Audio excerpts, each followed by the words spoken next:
கிறிஸ்துவுக்குள் பிரியமான சகோதர சகோதரிகளே, உங்கள் அனைவரையும் தினமொரு முத்துக்கள் நிகழ்ச்சியில் சந்திப்பதில் மிகுந்த மகிழ்ச்சி அடைகிறேன். தானியேலின் ஜெபம். தானியேல் 6ஆம் அதிகாரம் 10ஆம் வசனம். தானியேல் இந்த சட்டம் கையொப்பமிடப்பட்டதை அறிந்த பின் தன் வீட்டுக்கு சென்றார். அவர் வீட்டு மேலறையின் பலகணிகள் எருசலேமை நோக்கி திறந்திருந்தன. தமது வழக்கப்படி நாள்தோறும் 3 வேளையும் தம் கடவுளுக்கு முன்பாக முழந்தாளிலிருந்து மன்றாடி அவருக்கு நன்றி செலுத்துவார். பிரியமானவர்களே, ஜபவீரன் என்று சொல்லும் அளவுக்கு ஜபத்தில் உறுதியாயிருந்தவர்தான் தானியேல்.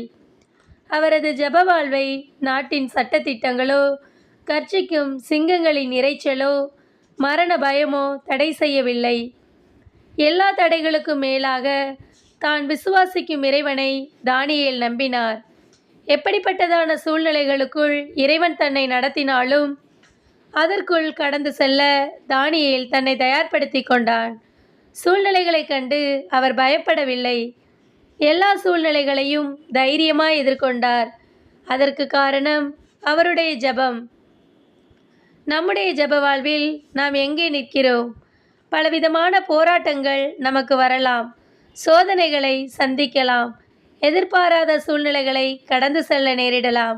அந்த வேளையில் நமது நிலை என்ன?